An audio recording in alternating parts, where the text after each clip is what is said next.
Welcome to the Chris Spangle Show. My name is Chris Spangle, and I am so happy to get to talk to this guy. He's one of my favorite human beings. He's one of the most beloved libertarians. We're so fortunate to have had him run for vice president because everyone got to know the sparkling personality and the memed face of Spike Cohen. How are you, Spike? I'm doing well. My face has seen better days. I'm not sure why my face is so memeable and why it gets put on everything. I'm told that this is how I end up in the White House. And I don't, at this point, I'm just letting the kids do what they do. But thank you so much for having me on. Absolutely. The We Are Libertarians podcast network was built on the back of co-host memeing this face. So you know, Chrissy Wickers is doing you a favor because if Orange Man Bad or Orange Man Good can meme his way to the White House, why not Spike Cohen? He is the host of The Muddy Waters of Freedom, My Fellow Americans, and The Culture of Winning. You can find all his podcasts at muddywatersoffreedom.com. You know, there's a phenomenon. This is my fourth cycle as a Libertarian Party member watching the election cycle. And after every presidential campaign, Libertarians love to run to all the reasons that it was horrible. There's the cynical strain of libertarians drives me crazy and makes me cynical too. And so, you know, I invited you on because I wanted to talk about some of the good stuff of the Joe Jorgensen Spike Cohen campaign, because I'll start with the thing that I saw that was most recognizable as a bright spot in that campaign, and it was the bus tours. You know, we had begged Russ Verney and the Bob Barr folks to come to Indiana, and it just didn't fit their strategy. Both campaigns with Gary Johnson, they came to Indiana a couple times, but you know, it just didn't fit their strategy. I saw Joe and Spike and their bus in Indiana, I don't even know how many times. I lost count. There were so many times. And I know that you guys did that in so many other states. And that was incredibly helpful in getting media. You guys got more media than normal. You know, can you talk about the bus tour, why that was started, and what did you see in that tour?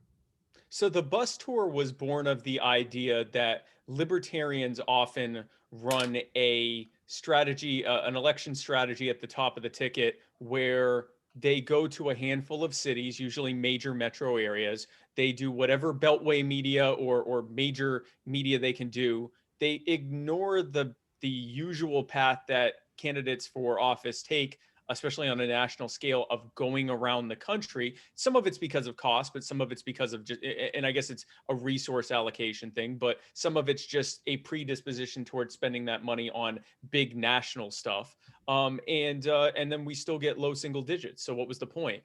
What we recognized very early on was that our likelihood of winning was essentially nil. We were really the top of the ticket, the top of the ballot for libertarians, at least for now, is to spread a message of liberty and to try to get as much attention as possible.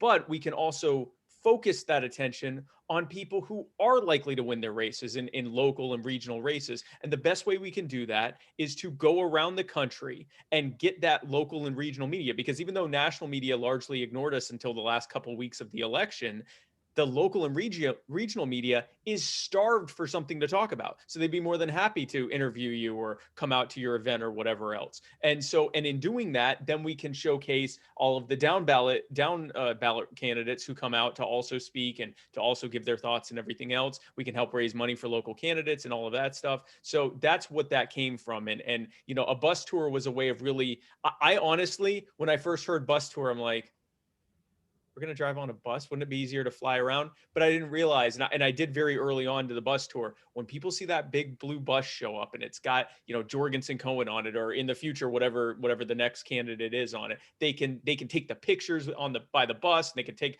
bus selfies, and they can, you know, promote it on social media and say, hey, look, the bus is coming. It actually does get more media attention. It's different than just someone flying in and taking a cab to the event. There is some, or a rental car to the event. There's something about showing up in a giant, you know, I think 50-foot bus or whatever. Also, I fell in love with the bus because it was really nice inside. But So you that know, we had a Rupert when he ran for governor here in 2012 had an RV wrapped with his face, and it was Rupert from Survivor. So he already had like 50% everyone name knew it ID of was, the yeah, state. Yeah. yeah, And yeah. so like we get on our Twitter like these incredibly dangerous photos of people hanging out of cars, taking picture of there goes Rupert. Like there really is something about that is an interesting phenomenon where Yeah. people who identify with that person or cause go, holy cow, there's the thing. Let me take a picture of it. So, you know what I know that I saw it. We had 400 people or more show up to see Joe speak, and that helped. The down ballot candidates did a couple interviews when she was in town. So did you. And that really helped the local party gather a bunch of names and get some, you know, when Gary came to town, we had 200. So it was a doubling. Was our experience here in Indianapolis consistent with other states? Were there states that you focused on more than others? I mean, what did you personally drop in and do a lot of times? I was all over the place. So we did a total of, I think, 48 states between Joe and I. I think the only states we didn't visit, I always forget the second one. We weren't able to go to Hawaii only because of their quarantine restrictions. If we had gone there, we would have had to stay put in a room for 2 weeks, and that wasn't viable to be able to do that. And then the other state was, I believe it was either Idaho or Wyoming, or it was a Western mountain state that we weren't able to get to. We visited every other state, in most cases multiple times. I myself visited 35 states and did something like 75 campaign stops. I was in Indiana twice. So really, I mean, Indiana was definitely one we hit a lot. But we were everywhere. We were in, like I said, I was in 35 states and I was at the bottom of the ticket. You know, most states we went to at least twice, and some states we went to multiple times. And especially like some of the so-called Rust Belt states, Indiana, Ohio, some of the higher population states, Florida, New York, California, we had multiple events in, but most states got at least, usually most states got 35 of the 50 states got both of us.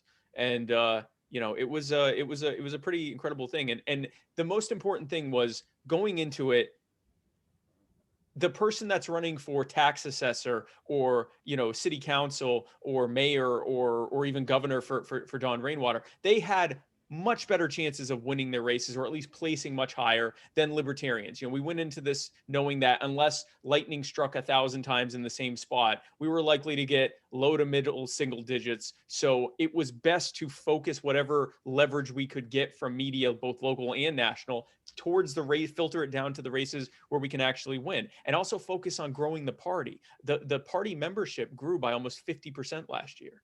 And Wow. I certainly can't, you know, Joe and I can't take all credit for that, but I certainly think that us working in concert with grassroots activists at the state and local level was a major contributor to that many people growing. The number of people who registered Libertarian grew by almost 10%, even once you factored in that there were some states that completely disenrolled all their third party registered voters. So we had some major gains there.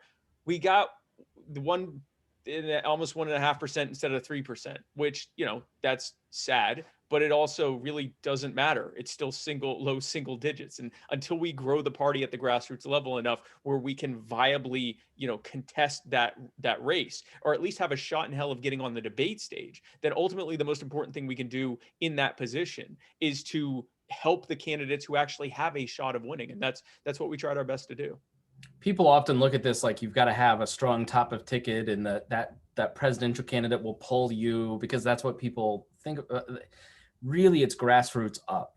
You know, in my experience, what I've seen in the Libertarian Party and other, you know, here in Indiana, we have a lot of affiliated counties. We have even more thanks to Don Rainwater. There's upwards of 50 new county parties in a state of 92. I mean, so they have now, because they have over 50 county party that are affiliated, the opportunity to recruit so many more candidates exponentially increases. Exactly. You know, now that came on the back of a gubernatorial candidate, but it really happened because there were several dozens of longtime party activists that were ready to turn those people into new party activists. mean, and one of my favorite things when I was executive director was driving to a new county party to talk to people, because I just like to go out and talk to new libertarians, people that were Right. interested. Like when you were out traveling these states and just talking to people, what was the kind of the themes that jumped out to you as you talked to new libertarians at these events? New libertarians usually were the ones who were the most disgusted with the way things were going and who were the most angry at, the fact that most people think that the answer is, or most voters think that the answer is either Donald Trump or Joe Biden or, Republican or Democrat. Remember what it was like when you finally realized it was all a scam, right? And that there Right. was that the Republicrats, a Republicrat was a Republicrat was a Republicrat, and that sort of white hot anger that you felt from that. So, but with that anger often came hope and a thought that, well, if they're the scam, we just have to let people know that they're the scam, and then we can go in and replace them and do all the things that we want to do. And so, the other thing that I saw a lot was we intentionally I don't know as much with Joe's because we weren't as involved with Joe's marketing for her events, but in our events we did everything we could to try to bring in people who weren't already libertarian. We would have local people go and talk with interest groups that were like local activist groups and things like that, even just local community engagement groups that weren't libertarian. They may agree with us on some stuff, but they weren't libertarian. We'd also try to pick areas like, because we had to do it outside anyway because of COVID and the lockdowns in some states.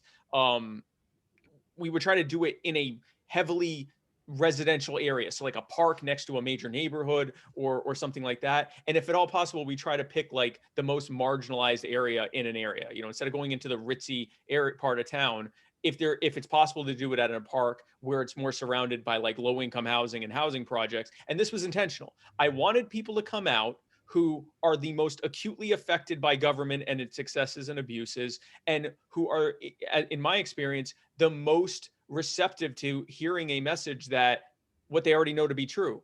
No one who is in office is going to give you anything you want. They're just going to keep making your lives harder. And so what was cool was I invited Q&A. I would usually at my events, the down ballot candidates or whoever came out to open for me, they'd give speeches a few minutes long. Then I'd come out and give like a 5-10 minute speech. And then I'd spend like an hour to an hour and a half on Q&A. I try to answer at least like 10-15 questions if I could.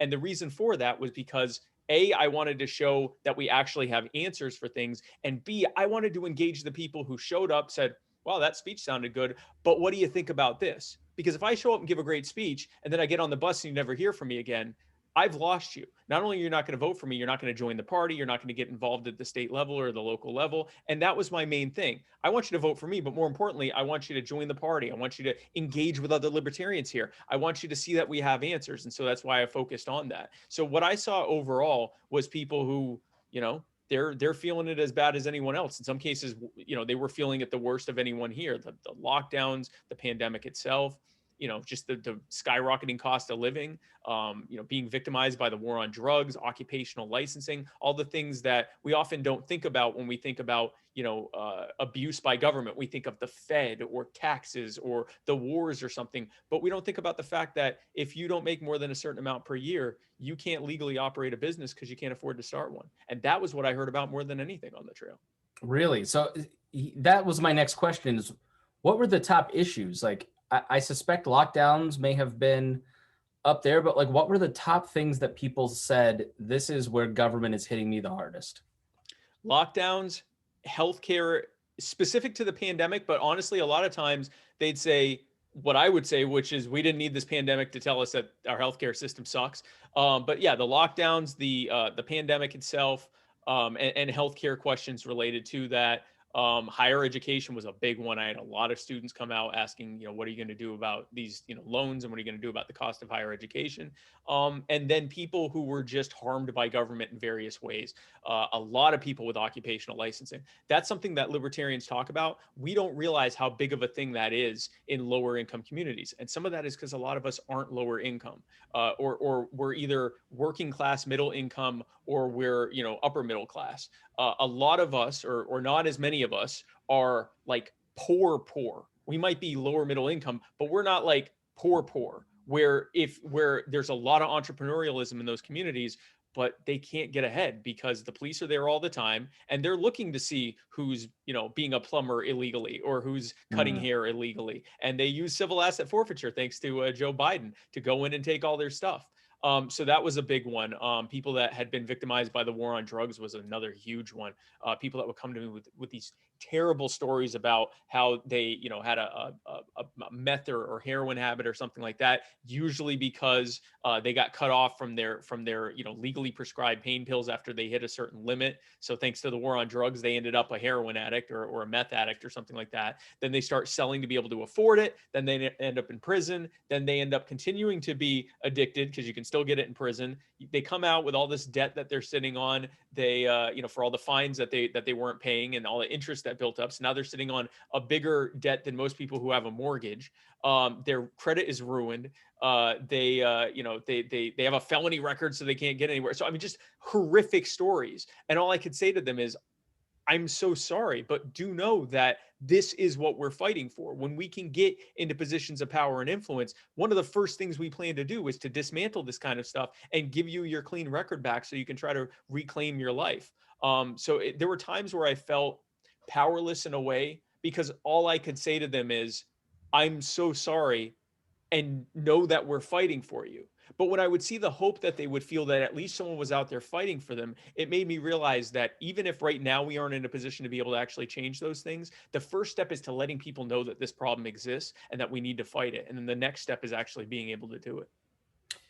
That's one of the things that I liked the most about your portion of the campaign that I saw you doing, going to BLM rallies, for instance. I mean, my experience with the Pat Down and the Pat Down audience, which is largely people of color, it's people who are on the left.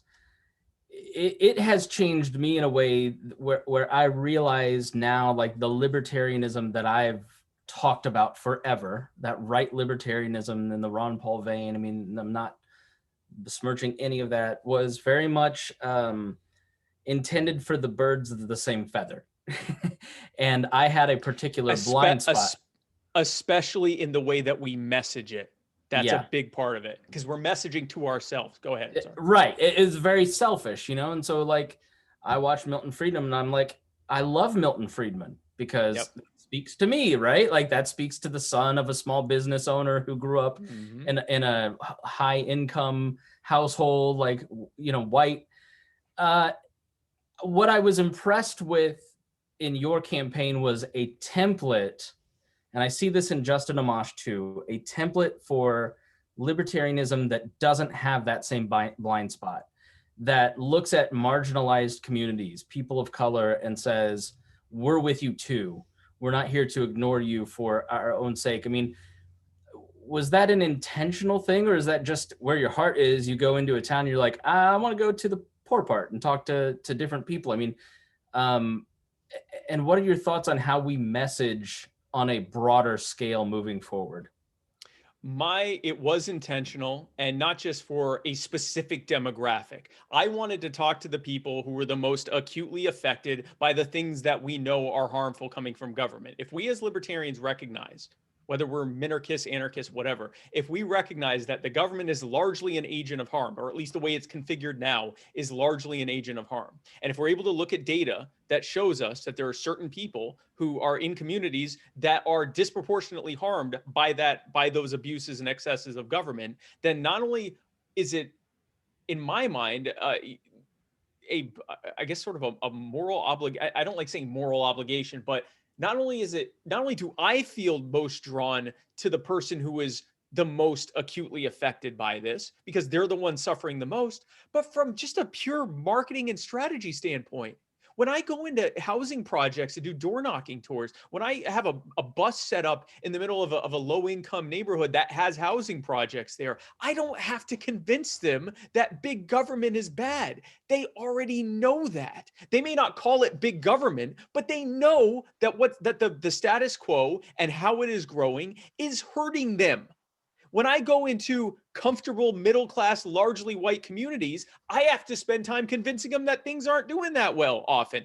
Now, that's before the lockdowns. With the lockdowns, now everyone's feeling things in a much more acute way. Prior to that, you talk to the average person that's, that is the demographic that often comes to libertarianism. You're having to spend a lot of your time having to convince them that there's a problem in the first place, right? But if I'm talking to someone who is, in some cases, has reached a point where they feel like their only option is to literally walk out into the street and express their anger and rage, then I already don't have to disabuse them of the notion that Joe Biden's going to fix anything for them.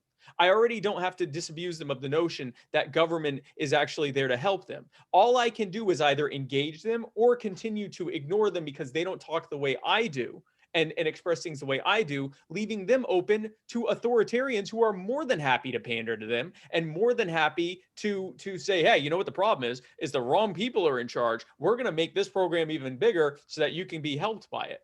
If that's the only person talking to them, then what makes you think they're not going to continue voting that way, especially when the inertia was already there to begin with for them to vote that way in the first place? We absolutely have to do that. And the outreach, not just to marginalized communities, but across the board, here is the blueprint. Empathize with your audience. Understand where they're coming from. Demonstrate that you give a crap about them and build whatever rapport you can, primarily by asking them questions. When I did my Q&A, I would often start asking them questions because A, I'm finding out stuff about them, and B, they are subconsciously building a relationship with me, whether they like it or not, because we're actually having a conversation and their lizard brain is saying, this person wants to know what I think about stuff. From there, you relate back that you understand where they're coming from. Then you explain how we got here, what policies led to the problems that they just expressed, and then you can take them on the journey for how to fix it. But you can't do that without empathizing with them first. You can't do that. There's an old phrase in marketing. No one cares what you know until they know that you care. If I haven't shown this, poor black person, or it's not even poor, but if I haven't shown this person in front of me who has no idea who the hell I am, I came into their neighborhood with a bus and came out wearing a shiny suit, and I start talking and a bunch of people are there cheering me on. If I don't demonstrate to that person that I give a crap about them, more likely than not, they're going to go, oh, it's just another politician. I don't care what they have to say. And they're going to shut down, and anything I have to say is going to, at best, they'll ignore it. At worst, they'll cherry pick the parts they don't like and use that to explain why they don't like me. You have to show that you care about them. I find this on both ends. I mean, we turn people off. Like when it comes to elites, like when I'm talking to local elites, and I'm talking about people that are incredibly wealthy with tremendous networks of power, they'll tune into a libertarian thing and just hear railing against the elites and populism, and they just kind of go, okay, well, they don't get it. And then on the other end, poor people will tune in and hear, well, they just want free stuff. Their welfare, that sort of attitude. They're just a bunch of socialists. Yeah. Right. And when in reality, it's like Woody is a guy that I've known forever. His daughter died, but she sold 2 OxyContin pills, went to prison for 16 years, had a complicated blood disease. Listeners heard her story about 3 or 4 months ago.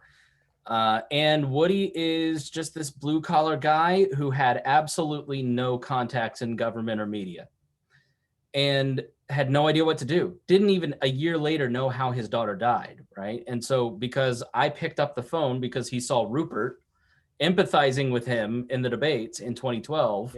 Yep. I was able to get a nurse to tell him how his daughter passed, help him get a lawyer, help him sue the state. Wow.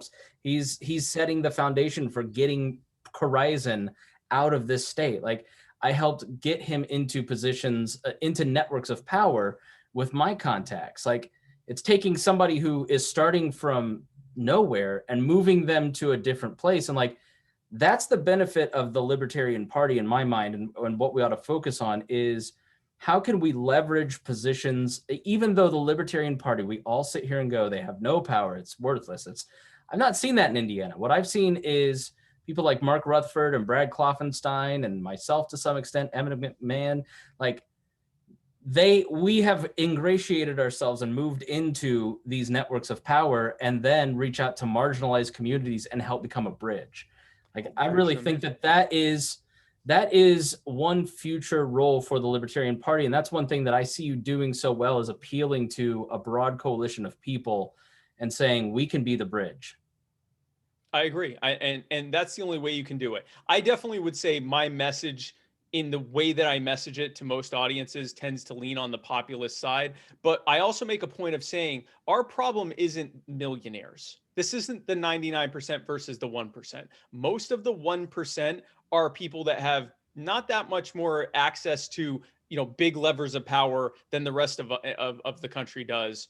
They just have nicer stuff and more financial security, but they're not really powerful. This is the 99.99% versus the 0.001% that we're talking about here. This is about a relative handful of incredibly powerful multi-billionaires who have a vested interest in creating this gravy train system that they benefit from at the direct expense of literally everyone else. So no, I'm not here to to give people a hard time because they have a nice house and 3 cars, or say that they're part of the problem. And that's where a lot of, I guess for lack of a better word, populist messaging often goes, is it attacks like it has us, we're still fighting against each other. Now you're fighting, instead of fighting against your neighbor that's across the street, you're fighting your neighbor that's over there in a gated community. And in reality, that person may not be suffering as much as you are, but they're not really responsible for what's happening. This is happening as a result of a system that was created by incredibly powerful people.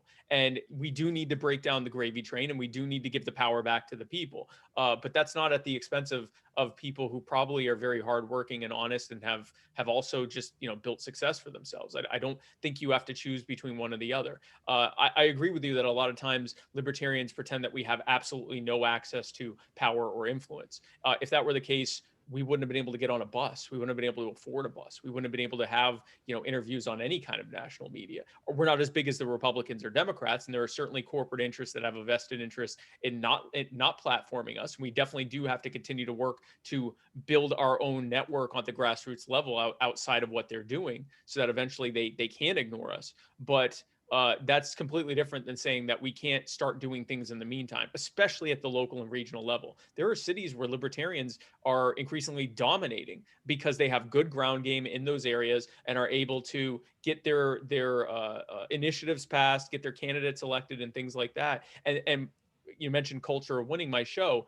What I am focusing on is talking to elected libertarians across the country to see how they did it, what their challenges were, how they overcame those challenges, and then build a blueprint for how libertarians can win elections across the country, especially at the local and regional and statewide level, and to kind of demystify the idea of libertarians getting elected in the first place. And the more of that happens, and having the party be 50% larger than it was this time last year is a great way to help towards that. And I'm going to work to continue to help grow the party at the grassroots level moving forward. The more people we have, the more people we can run, the more people that we can get into positions of power and influence, the more that we can begin to actually show how our ideas work, which helps bring in people that don't just want to hear about it. They want to actually see how it works. Why did you start the show, The Culture of Winning? So after the election, I think there's a difference between finding perspective and focusing on where the good things were and where the bad things were, and just looking at it with rose-tinted glasses. And I had a lot of people who, and they're people that I very much love and respect. It's nothing personal against them. I had people who came and congratulated me for getting 1.2, 1.3%. They said, "Hey, congratulations." And I said, "For what?" And they said, "Well, you got more votes than any other candidate during a presidential re-election cycle." Okay, what else? You got the second highest number of votes we've ever gotten, and you spent less money per vote than any other candidate, and also you came in third in all 50 states, and the gap between you and the Green Party widened. And I said, okay, that's good. But then when I would try to talk about where we could have done better, or where we outright failed in some cases, or where we should have done more of good, I was told, no, but when you really think about it, this was the best we could do. And I thought, yeah, no, that's a problem, because A, this is unacceptable. The fact that we are reliant on factors that largely have nothing to do with us or our campaign or our party or anything we did to decide whether we get 1% or 3%, it just shows that we need to focus on growing and winning so that we can actually start to have have some level of position in larger races, but also an inability or a refusal for coping reasons to look at what we could have done better is a good way to continue failing. And we are in, I believe that we need to end the era of losing admirably. And so what culture of winning is about is saying, let's stop talking about licking our wounds on how we lost. Let's focus on where we're winning and see how to do more of that. Instead of focusing on what major media didn't let us do, or what the Commission on Presidential Debates didn't let us do, or what ballot access laws didn't allow us to do, or what the Republicans and Democrats and corporate media didn't let us do. Let's talk about people who said, I'm running for office, I'm a libertarian, and the voters went, okay, we're voting for you, and they won. And let's see how we can duplicate that, because I guarantee you, if we drill it down enough and we build a strong enough blueprint, then what gets someone to win in their school board or their water preservation district or their city council or their county council or their mayoral race or whatever, or state legislative race, can also work for a race for Congress. It can also work for a race for Senate or governor when scaled up. You apply those same principles and bring people in, you can now win any race, but you have to look at how you succeeded and build from there. If you keep looking at where you failed and just try to look for, well, but if you think about it, that was really a win, right? So like, even when we were talking about where we went right, we did great on bringing people in, and we did great on helping grow local affiliates and helping down ballot candidates. But the reality is, our messaging discipline could have been a lot better. We should have focused on 2 or 3 things and hammered those away all day long, instead of trying to run the full spectrum of libertarian ideas in a media environment where they weren't really paying much attention to us anyway. We didn't have time to say, hey, this is our big thing. This is what we're focusing on. That's a big change. Now, would we have won? No. Would we have gotten 5%? Probably not. But we might have gotten 2, might have gotten 2.5. Well, there would be some clarity. I mean, I do appreciate that walking away, and I've complimented you on this, because walking away from that campaign, you look back at Harry Brown's campaign, there's a wide variety of messaging that stands the test of time. Gary Johnson, there's nothing, right? Like, Bob Barr's been erased from the internet, right? So, the presidential campaign is largely a marketing campaign, and it is a good way to explain libertarian ideas, because it's the only time in my life any of my friends and family actually care about libertarianism, right? It's the one time they ask me, what do you think? But just from a pure discipline campaign point of view, for clarity's sake, because people are paying such little attention, why was there the decision to go wide like that? And, why do you think that isn't the right path? I think that libertarians in general have a problem where, and I something I had to disabuse myself from and apply what I learned in nearly 20 years of running a successful business, and say, hey, why don't I start doing what I did for 20 years instead of what I do as a libertarian when I talk about libertarianism?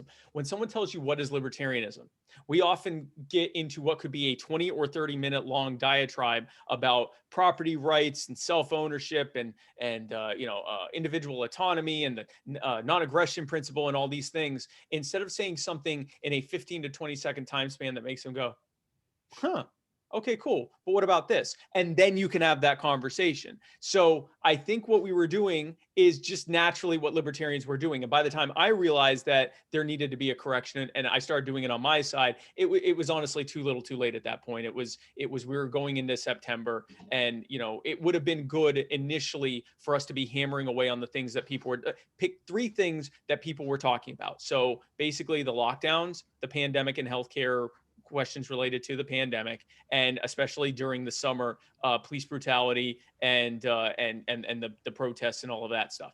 That if we talk primarily about that, not ignoring those other things, but simply focusing on that.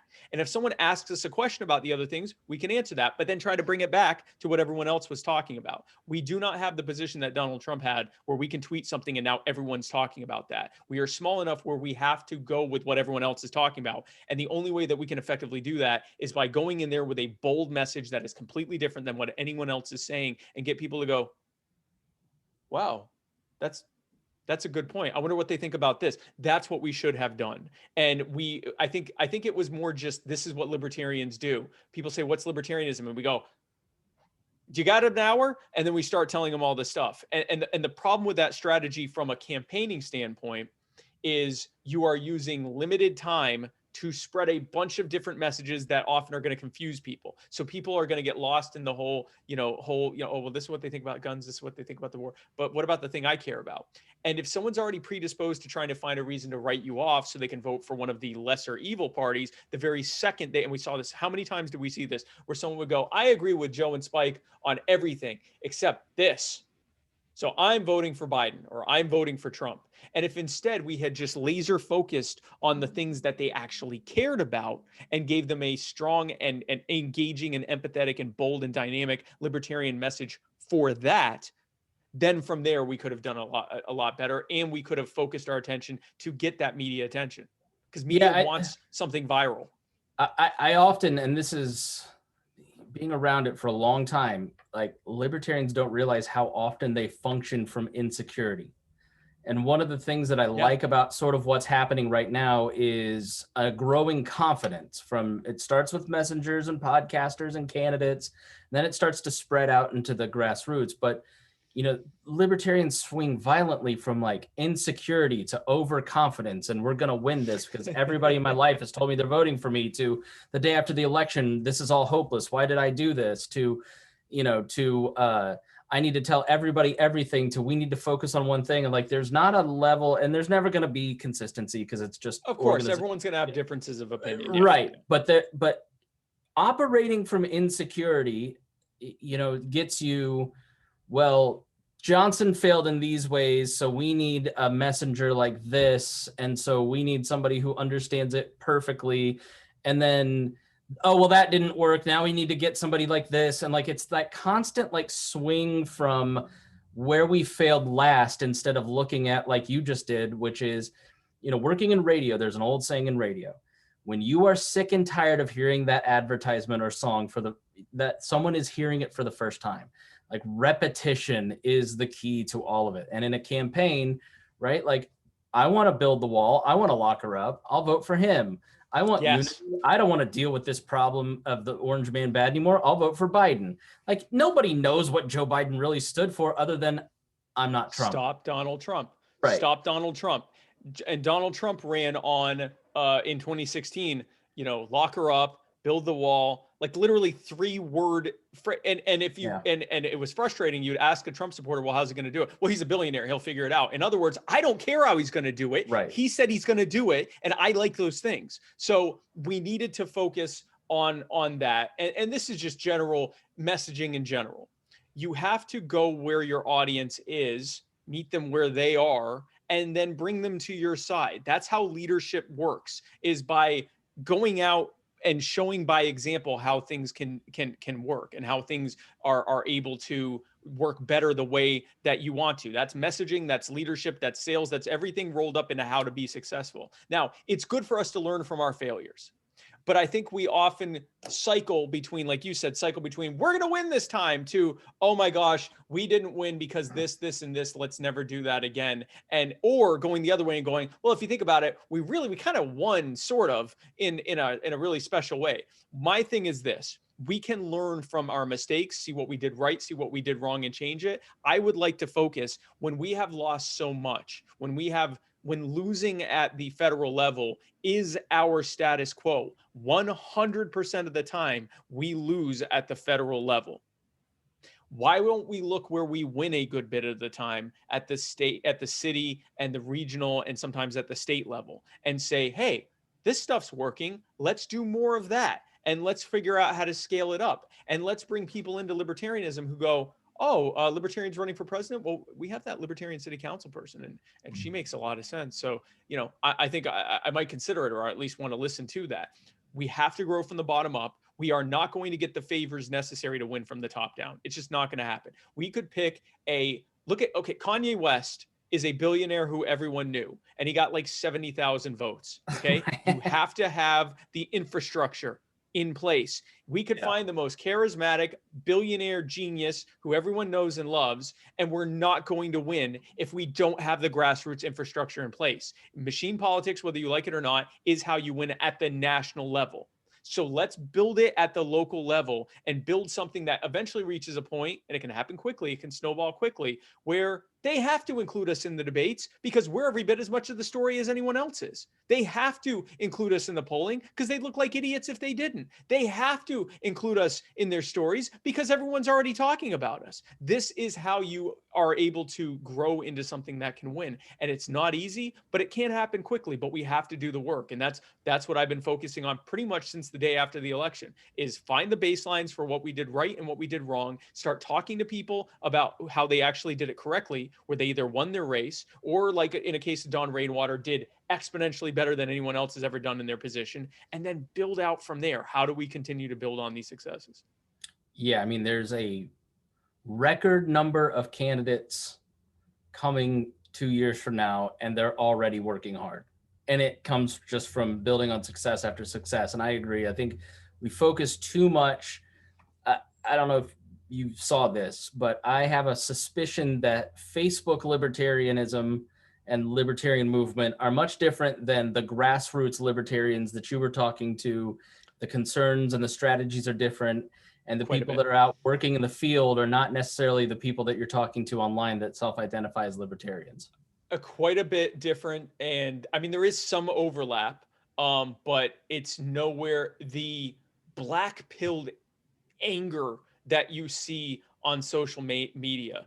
It is not out there doing the hard work. These are the people who are either have given up on the whole thing, that are on social media. You know, the professional anxiety ridden, angry libertarian, cynic libertarian. They either have given up on the whole thing, or they're just looking to poo-poo it for everyone else, and look for a reason to either vote Republican or just not vote at all, and to try to discourage other people from doing it. These are people that want to steal other people's joy and hope, and try to waste their time arguing on the internet.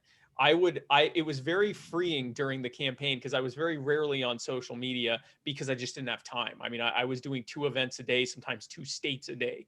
So I had my social media team doing stuff. I would occasionally go on there and look at the comments and go, oh yeah, that's what the internet's like. And then I would go right back to doing, I would go back to campaigning. And again, I wasn't in an echo chamber. I wasn't just around people that already agree with me. I was actively looking for people who had never heard of libertarianism. I was going into neighborhoods where they'd show up and be like, so are you going to give us free healthcare, or what's the story? And I love talking to them and giving them that answer. And they would often walk away saying, wow, yeah, no, that's great. I agree with that. Many of them signed up. I'd like to think that I made at least a little bit of a dent in that 50% increase just by what I did on the ground.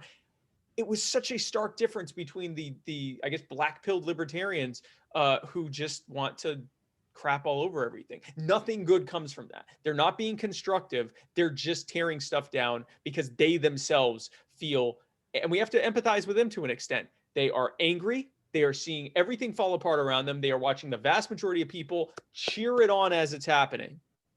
And then they're watching the only, group that's trying to do it often failing. And they feel hopeless, and they feel angry, and they think that people who have any hope are stupid, and they treat them that way. And so I get where they're coming from, and I hope that they can see that there is some actual hope, but we can't try to appease them. There's not any pleasing them. They will maybe hopefully one day be happy when we succeed, but in the meantime, they're not going to be of any help. They just want to tell someone how much everything sucks. And that's not how we're going to be able to win and to grow.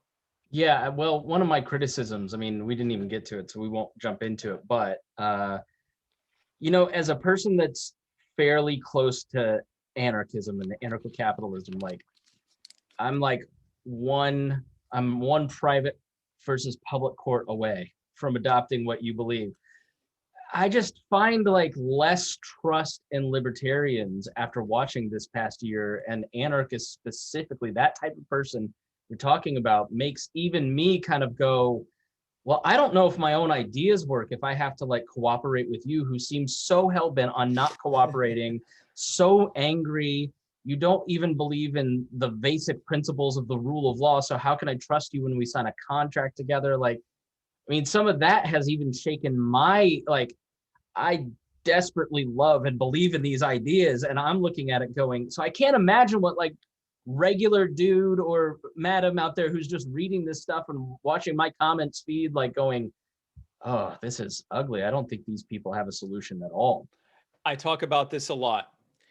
We have the most empathetic message known to man when it comes to politics. We tell people that they own themselves. They should be able to have total autonomy of what they want to do and be able to choose who they want to work with and have every bit that's been stolen of all of their money and their power and freedom that's been stolen from them restored back to them so that they can thrive and prosper without the burdens being imposed upon them by incredibly cynical people who want to control them to their own aims. And then we often allow some of the crappiest messengers to be the ones to say it, because the way they frame that message is no one owes you anything. It sounds like you think that you are due, yet you're entitled to my labor. I guess you like slavery. Oh, you got kids in school, I didn't know you were a welfare queen. Like, this is, and the problem with this way of thinking is it is people who are operating from hurt, who are now causing harm and abuse to other people, who look at that and go,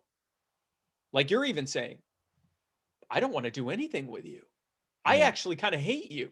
Like, not only do I not like your ideas, but I'm actually okay with someone coming in and making you leave me the hell alone Right. because you sound so abusive. But we have to remember that they're coming from a place of hurt. I often was, I still can be a little snarky, but I was often a lot more snarky than I am now. And then one day I realized you would never do this with your business. You would never cold call someone to try to sell them on a web design package. And then, the second they express any kind of disagreement, you just start crapping all over them and then hang up, or just keep abusing them until they hang up on you and block your phone number. That's stupid. That's not how you reach people. One of the big things that I plan on doing, and it's something, the working title is gold messaging, but it's basically just applying the tried and true ways to make friends and influence people to how to talk to normies about libertarianism. And so I've already started, I'm going to be speaking at Gold Rush in Alaska. I'm already booked for, gosh, I don't even remember how many state conventions, but that's what I'm going there to do. I'm not going there to just, wave to adoring crowds. I'm going there to talk to them about, hey guys, here's where we are failing on messaging. We have the best ideas. We have the truth on our side. We have better ideas than Democrats and Republicans on the things that their voting bases care about. We're better than them on it. Why are we arguing?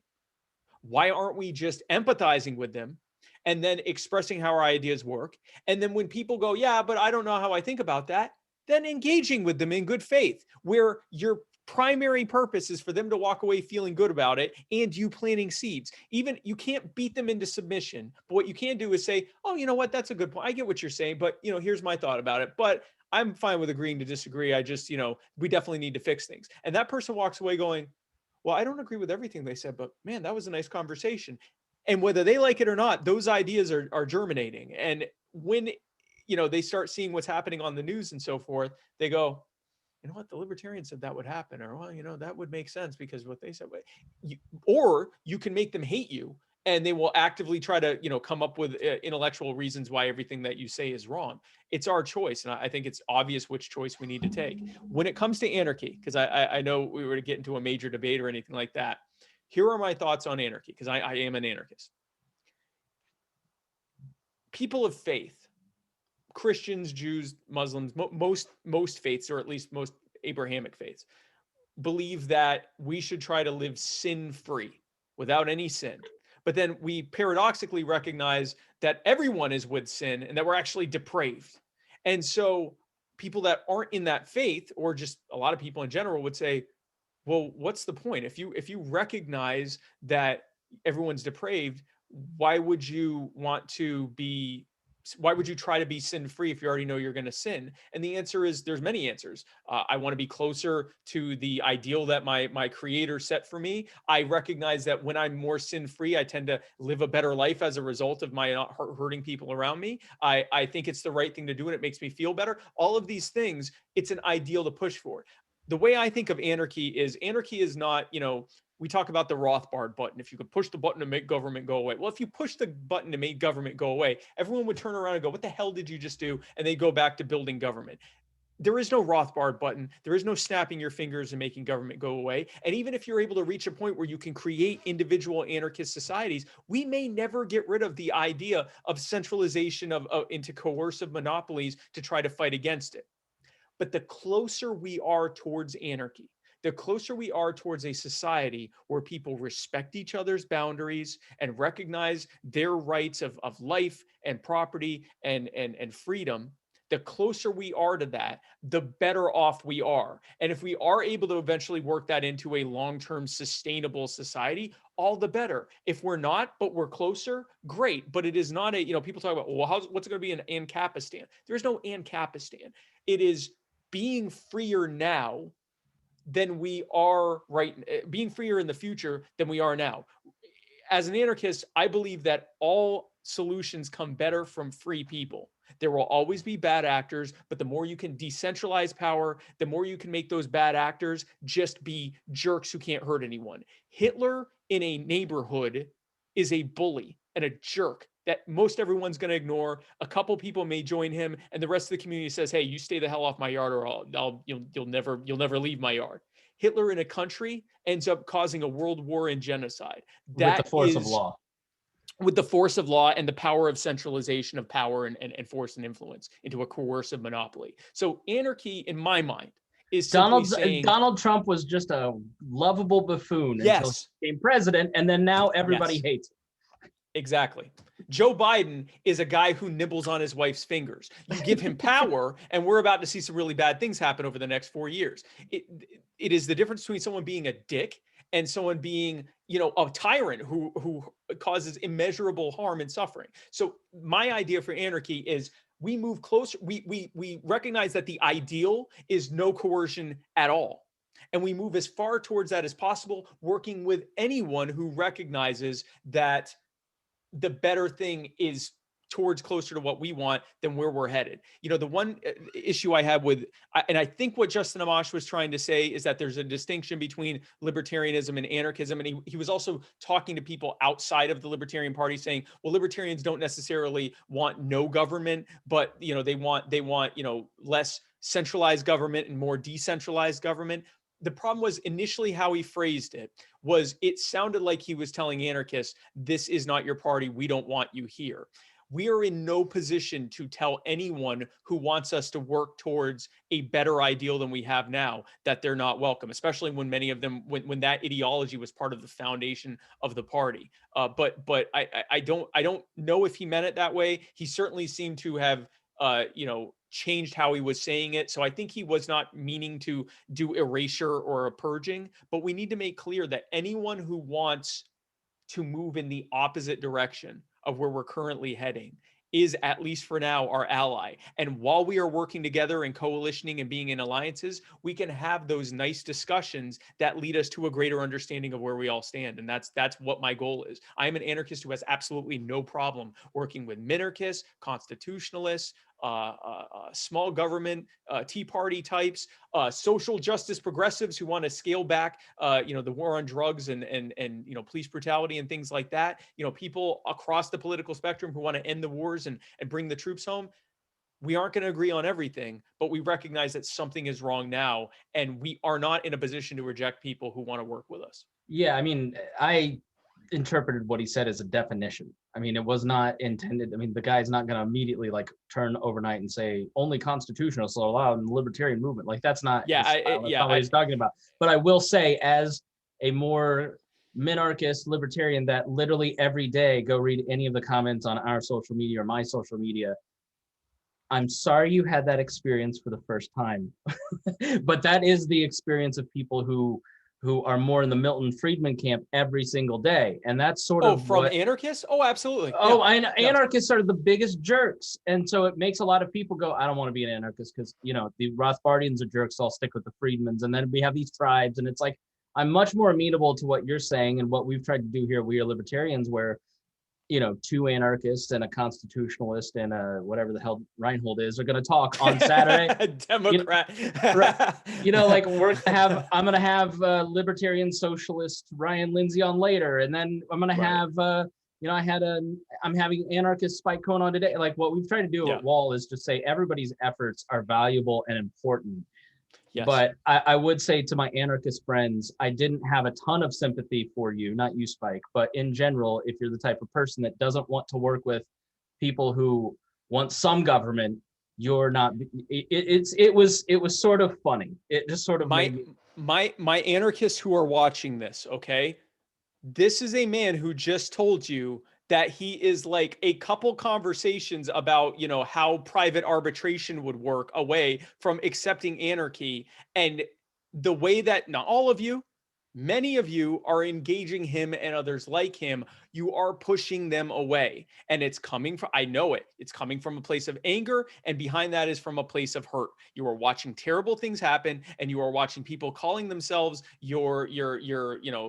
calling themselves, you know, fellow libertarians, who are often proposing things that you find to be just an extension of that tyranny. If you do not engage with people outside of our thought bubbles, then you're never going to bring anyone else in, or you're never going to be able to actually build any coalitions to get anything accomplished, much less bring people in. Don't we want more anarchists? Don't we want more people who, even if they're not anarchists, go, I'd be fine with you having an anarchist society, and I'll have my minarchist society over here. Don't you want to have something closer to what we have now? That only comes with coalitioning. I'm a big fan of agorism as one of many strategies, but agorism alone is not, if it was going to work, it would have already worked to dismantle things. We have to have a full spectrum, holistic approach to how we dismantle centralized power. And that's going to come with building coalitions and alliances with people that we don't fully agree with and being kind to them. Yeah, or else I'll meme you. All right, Spike, you've been more than generous with your time. They'll meme you anyway. That's a lie. They'll meme you anyway. Right. They're memeing me, and I'm nice to everyone. Yeah, I love you, Spike, and I just think the world of you. And really, you know what? Congratulations on this last election. Thanks so much. Thanks so much for being here. I'd like to thank everyone who helped.